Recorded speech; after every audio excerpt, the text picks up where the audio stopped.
Hi guys, so after many failed attempts of the last baked cheesecake recipe that I tried to do, I decided scrap that book, so never referring to that book again. But I still want to make a cheesecake, so I've been on Pinterest, had a good look, and I found a really good cheesecake recipe. It is a no-bake chocolate cheesecake recipe, keto friendly, and it's from, I think it's wholesomeyum.com. I will link the website in to the recipe in the description, so everybody else can give it a try as well. Hopefully this time it turns out well. So I'm going to go ahead and get everything ready. So now I have everything that I need ready. I'm going to go ahead and measure 1 3/4 cup of almond flour. So that's 1 cup. Now I need 3/4. So I've got my 1/4 cup here.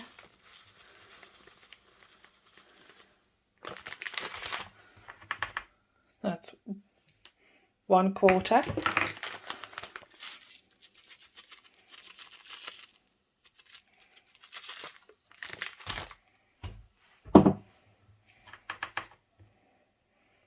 Two quarters.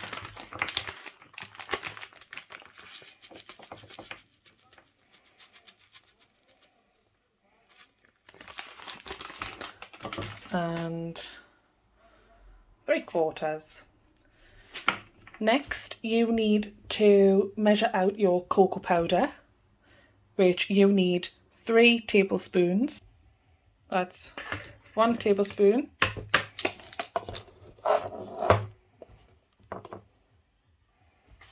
And 3 tablespoons. So there we go. My 3 tablespoons. And you also need your erythritol. Now, again, you need 3 tablespoons of your granulated erythritol. So, 1, 2, and 3. Then you need to give that a good mix together so everything's combined. You want to get a small bowl and melt your 1/3 cup of butter. I've used the layer pack unsalted butter. Now you just want to melt your butter in 30-second bursts so you don't burn the butter. Pour it in again for 30 more seconds. There we go. And here we have our melted butter. Give it a stir. Now we will take it over to the other side of the kitchen. Now next we need to pour the vanilla extract. I've got the organic one. So you need a teaspoon of that. Give that a mix. And then next you need to add it to your cocoa powder and almond flour mixture. And give that a good mix, because this will be your crust. So your mixture should look something like this. So it presses together, but still crumbly. Now, you should have already got your springform cake tin and lined it with parchment. If you haven't, you should do it now, because this is now going to go into your pan. So you should have pressed it in so it's nice and firm. So now we need to move on to the filling. And while we're doing the filling, this is now going to go into the fridge while we make the filling. So the first thing we're going to do is we are going to melt our chocolate in the microwave. We need 226 grams or 8 ounces of unsweetened bacon chocolate. I have some here. This is left over from the last time I made something. It's 70% cocoa. It has to be minimum of 70%. Don't want anything less than that. So I've got that one. There's a couple of different brands. I have the extra dark Dr. Oetker ones, 72%. And I also have the 90% cocoa lint ones. So we will put that in the bowl. So we're going to go ahead and measure. Right, so we're on 226 grams.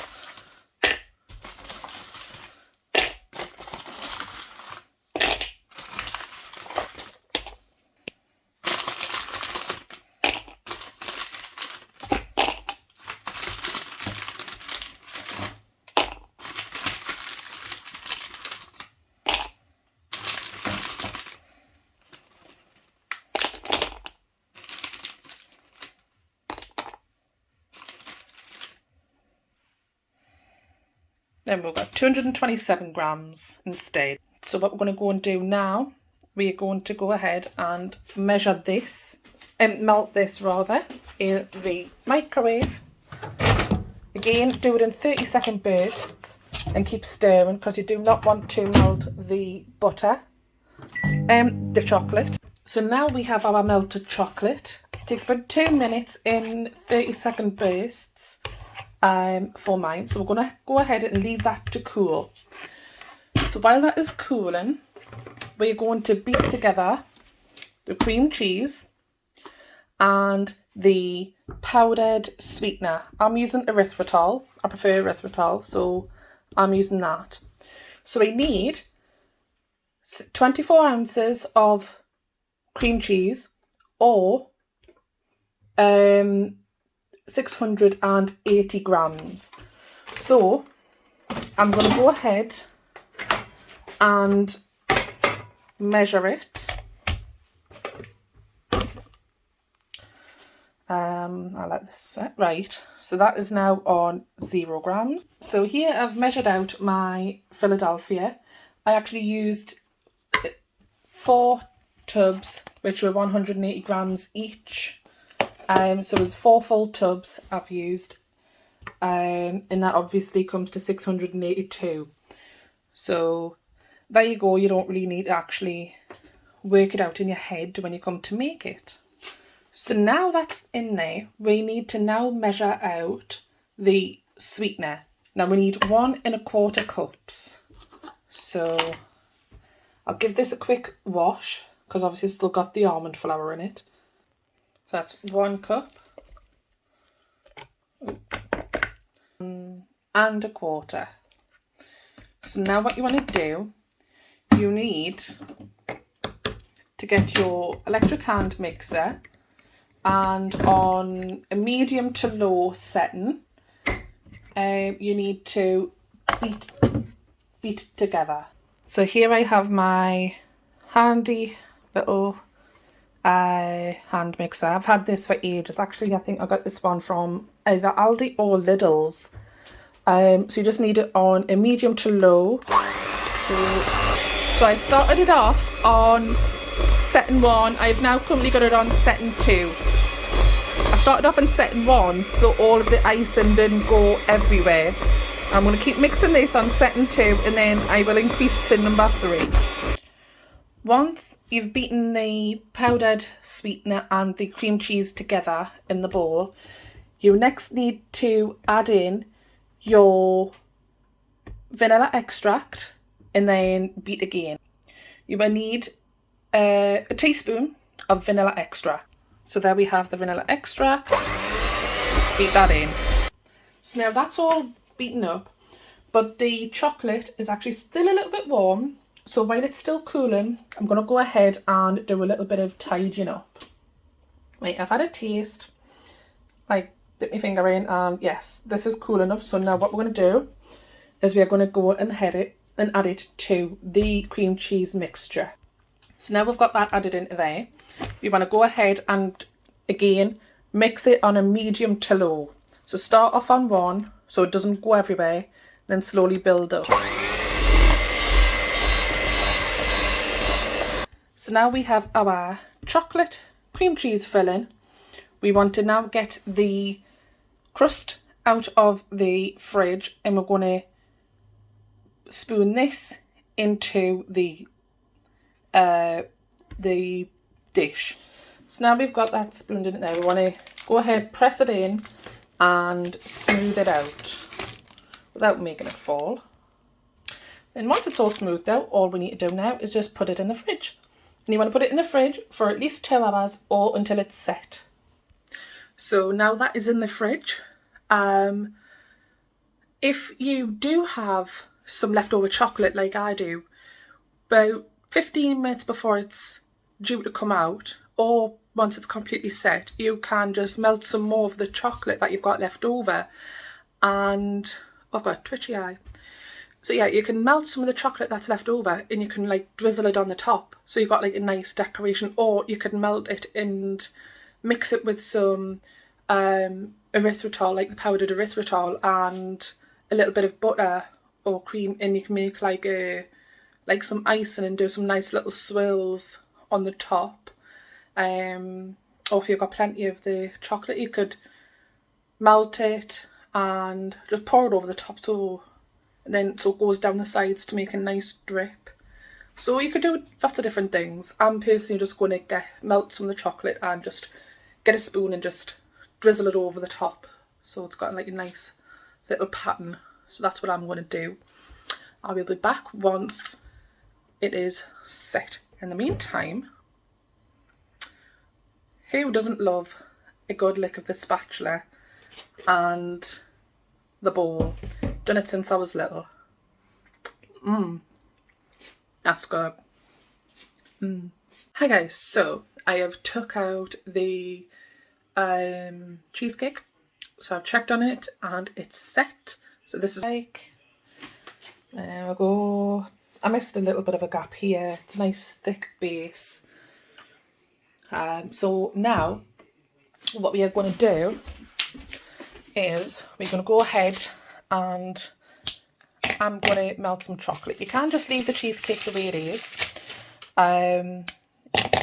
Or you can, like I said before, you can melt some chocolate and mix it with some of the powdered erythritol and a little bit of butter and make like a butter icing and create some swirls on it. Or you can just leave it as it is, but I'm going to drizzle some chocolate on. So 30-second bursts again.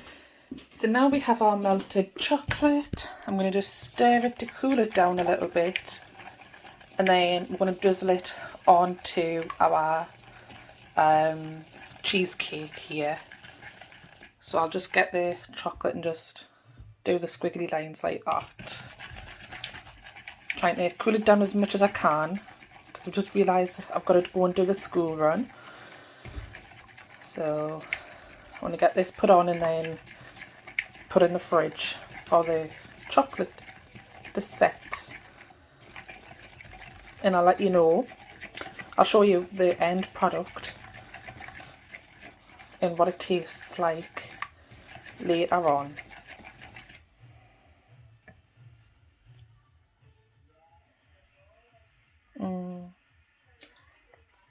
It's not too bad. It's not too hot. So now we're just going to squiggle it. So all we're doing, literally squiggling it on.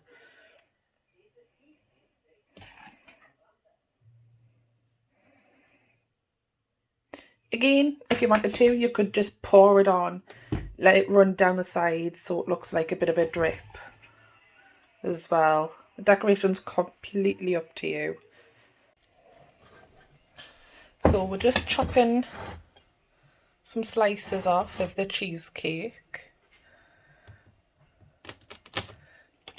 I thought the base was going to be a bit solid, but actually it cuts through really nice. Right, so I'm going to try the cheesecake and see what it's like. The base isn't actually all that thick. I expected it to be thick because it looked it, but it's not. It was actually really good. You should try yours.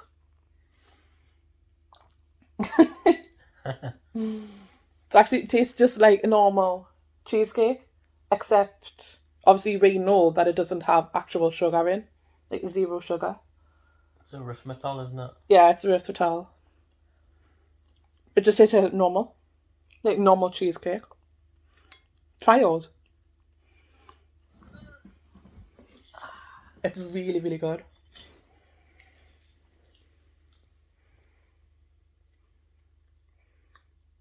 What do you think? Pretty chocolatey. It's not too bitter and it's not too sweet. It's just the right amount of chocolate, isn't it? So this cheesecake recipe's got a thumbs up, and it's keto friendly. It's low carb, 0 sugar, like absolutely no sugar at all. It's just powdered erythritol and granulated erythritol. It's got no, like I say, got no carbs.